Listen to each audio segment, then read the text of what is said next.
this edition of 305 News. Elected officials celebrated Valentine's Day with members of our community. Heads up, Miami, there's a new recycling schedule coming your way. We bring you the latest changes. The first phase of the Marine Stadium restoration project is underway. We have exclusive images. A recap of all the events that took place during President's Day weekend. Don't miss it. And Commissioner Joe Carollo gives us an exclusive insight about all the wonderful things happening in District 3.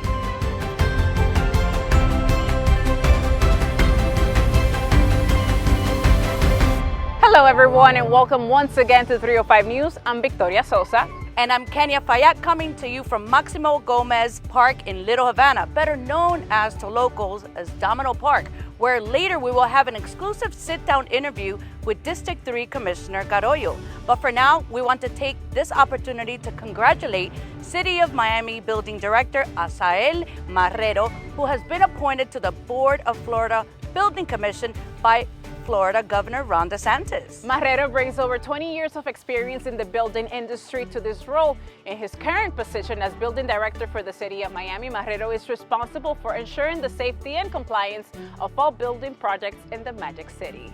With his extensive knowledge and experience, Marrero is excited to contribute to the Board of Florida Building Commission and to help shape the future of building regulations in the state.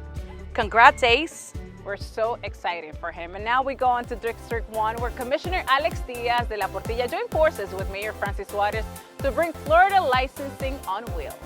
Also known as FLOW, this initiative provided District 1 residents the opportunity to have access to all the services offered by the Florida Department of Motor Vehicle. During the activity, senior citizens were facilitated with DMV services they might have needed. In other great news, Commissioner Manolo Reyes hosted his first drive-through food distribution of 2023. In partnership with FarmShare, the commissioner reinforced his commitment with providing assistance to the community. The event took place in Arbondale Elementary School.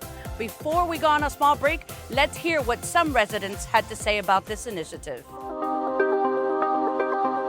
Bueno, estamos haciendo lo que hacemos todos los meses en diferentes áreas de mi distrito. En combinación, en cooperación con FarmShare, hacemos una entrega de unas 500 jabas de víveres para las personas necesitadas. Tratamos de ayudar lo más que podemos a todos nuestros residentes y no que no son residentes, porque aquí vienen muchas personas de otros distritos e inclusive fuera de la ciudad, pero todo el mundo es bienvenido y hay que ayudar a todo el mundo. Muy bien, muy bien. Yo soy retirada y necesito apoyo porque todo está muy caro y la vida ha subido mucho. Nos están dando muy pocas horas de trabajo, así que toda la ayuda es válida. Gracias, comisionado. De verdad que hace falta en estos momentos tan fuertes que estamos viviendo todos, ¿sabes? Esta alza de precios. Y bueno, nada, gracias por el apoyo y Dios lo bendiga a usted, a su familia y a todas las personas que están aquí apoyando.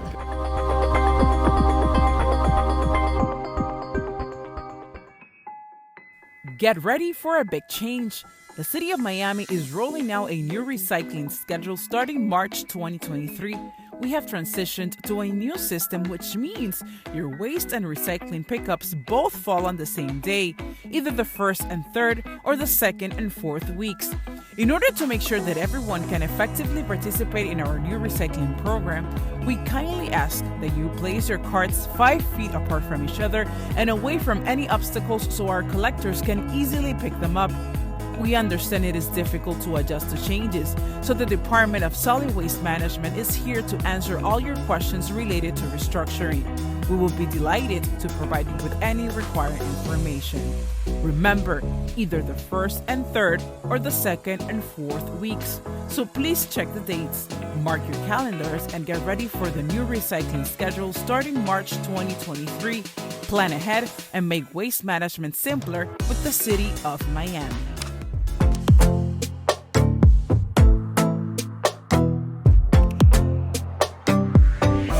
The Miami Marine Stadium was once one of the most attractive hidden gems and premier places to visit here in the City of Miami. Located at Virginia Key Beach, the iconic piece of history is currently undergoing a major restoration that promises to bring back its glory and fame. Miami's iconic Marine Stadium building on Virginia Key, it's undergoing a major renovation effort to preserve its historic structure for future generations. This phase of the project is basically shoring up and repairing the existing in-water piles, and the purpose is to shore up the structure while we do the full renovation of the project. The Marine Stadium Restoration Project aims to restore the building to its former glory and ensure its longevity for years to come. This project is a major step towards preserving a valuable piece of Miami's history and cultural heritage. So basically, the scope of this project is to repair 9 piles and 2 caps. They were considered the worst conditions of the structure. Later on, there's a project that's going to restore the rest of the stadium. This is just to keep it a little secure before we do the major restoration. We should be done by March this year with this phase, and we're working on the rest of the renovation. We already have the permits in place, so now we just have to work on funding and selecting contractor and so forth. On to other events right here where we are today. Commissioner Joe Carollo brought flavor from Venezuela during Viernes Pequeña Habana. With special appearances such as popular Venezuelan singer and actor Guillermo Dávila, Little Havana celebrated the legendary Carnival del Callao, a special tradition for the Venezuelan community. Este es un Viernes Pequeña Habana venezolano. Como ven, la comunidad venezolana está aquí entera. La fiesta más grande venezolana que se lleva en Miami en cualquier momento aquí en la Pequeña Habana. Muy buena, hispana sobre todo, mucha salsa, música buena de Cuba, de Venezuela y de otros países, pero buena música, música de verdad. Excelente, es una labor muy importante que realiza la ciudad de Miami con este tipo de eventos, de fiestas para la comunidad hispana. We're having a great time. The music is perfect. It's so much fun. And speaking of the wonderful things happening in District 3, just as promised earlier in the show, today we are joined by Commissioner Joe Carollo, who will share with us all the great news coming out of District 3. Welcome, Commissioner. Thank you. It's a pleasure being here. Talk to us a little about the Little Havana pedestrian priority zone. Well, this is a project that we shepherd. We put together $2.5 million from my funds in my district.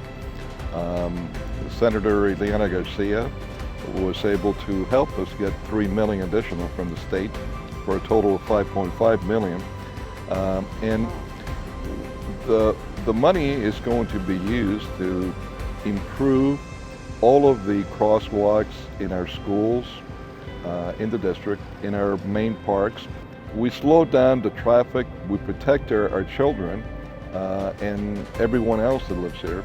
And hopefully soon, once we get that done, you're going to see a major reduction in vehicular accidents with pedestrians in Little Havana.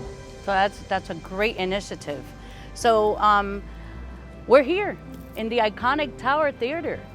Tell us a lot about your ideas that you have.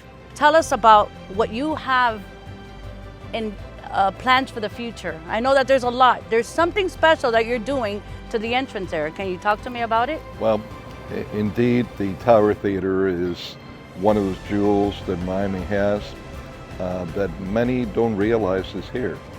The Tower Theater is very dear to me, and we want to bring the Tower Theater back to its glory. In fact, I would say make it bigger than its glory days. Thank you for everything you do, but before we go, I want you to tell me, what is your favorite cuisine here in Little Havana? I can never say no to a palomilla steak. With chopped onions. Yes, and but I'm not supposed to eat it, so don't tell my wife. Absolutely. You're sacred as deep with me. Thank you for joining us today, Commissioner. We will go on a break and we'll be right back. Don't go anywhere. Attention all Miami residents, Miami River Day is back. Get ready to enjoy a fun-filled day on Saturday, April 1st from 1 p.m. to 6 p.m. at Loomis Park, located at 250 Northwest North River Drive. Enjoy a ton of free activities including riverboat rides, games, and delicious food. So mark your calendars, gather your friends and family, and get ready to celebrate Miami River Day 2023. We cannot wait to see you there.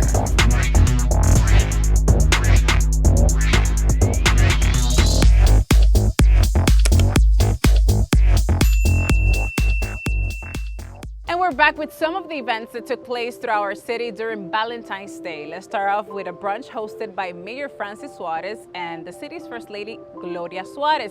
The celebration took place at the Miami Police Benevolence Association Hall, where City of Miami residents enjoyed dancing, delicious food, and giveaways. Commissioner Manolo Reyes also joined in the celebration.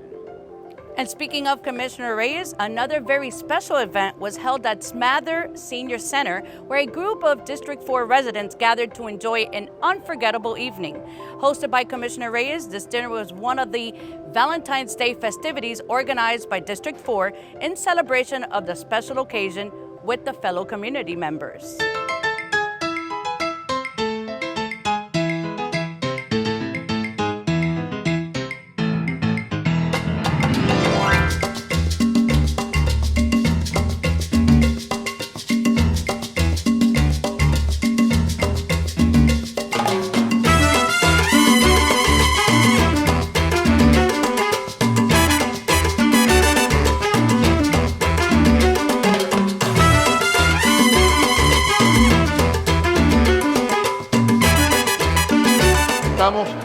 Estamos trayendo a aquí viven muchas personas mayores, personas que están retirados y están viviendo en este lugar, y nosotros les traemos un poco de alegría, les traemos cake, les traemos música.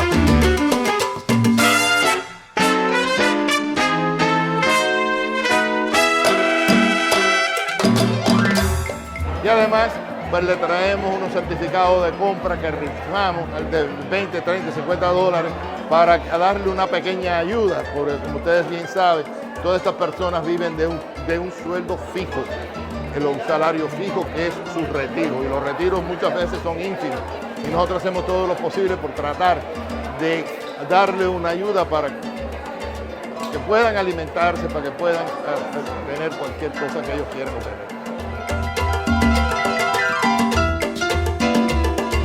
De lo más bien, divinamente. De verdad, es el mejor político que yo he conocido.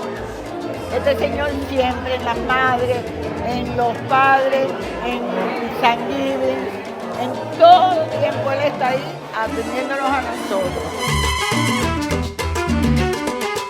Bueno, yo le doy gracias al señor Manolo que nos dio este premio y gracias a mi Dios que todo lo puede, y que Dios le dé mucha salud al señor Manolo para que siga.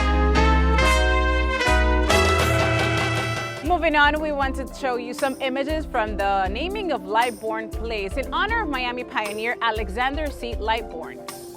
Besides playing a critical role in making sure that minority children had access to education, Lightbourne, a Bahamian immigrant, was also one of the 162 black men who voted to incorporate the city of Miami back in 1896.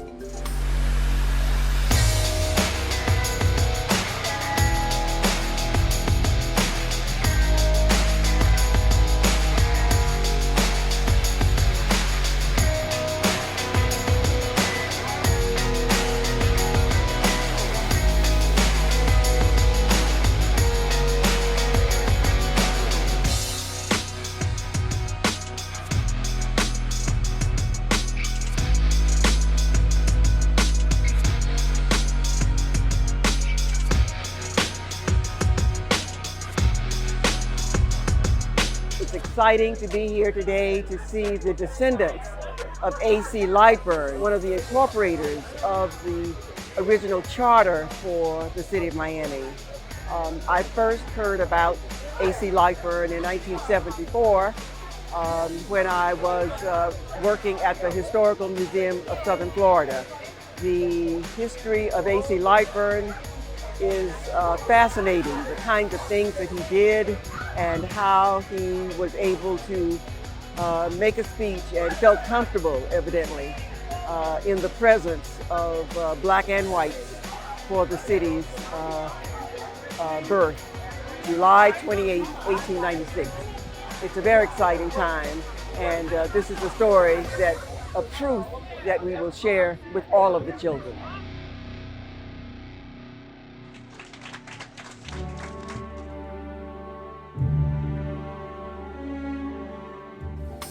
It was a very busy President's Day weekend in the city of Miami. Let's start with the Art Wynwood event, which came back after a 2-year break due to the pandemic.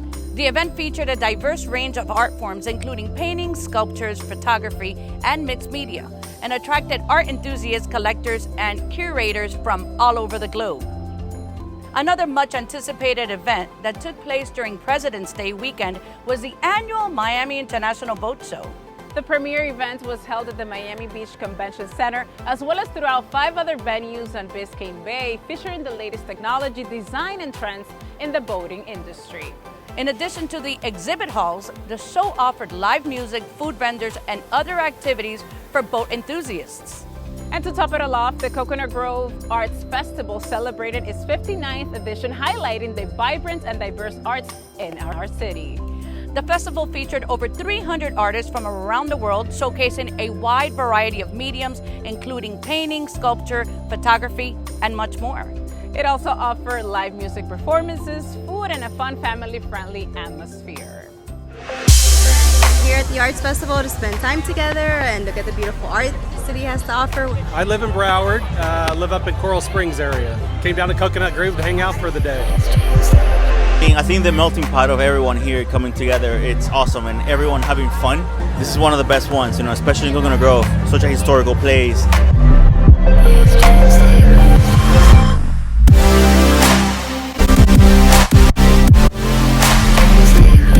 And before we go, we want to invite you to stay tuned for the next episode of our podcast, Empower 305, where we will be talking to Victoria Mendez, the City of Miami attorney. As part of the celebration of Women's International Month, we will be talking to Mendez about the achievements and challenges she has had during her career. And we conclude this edition of 305 News with the official grand opening of the Dogs and Cats Walkway and Sculpture Gardens at Maurice Ferre Park.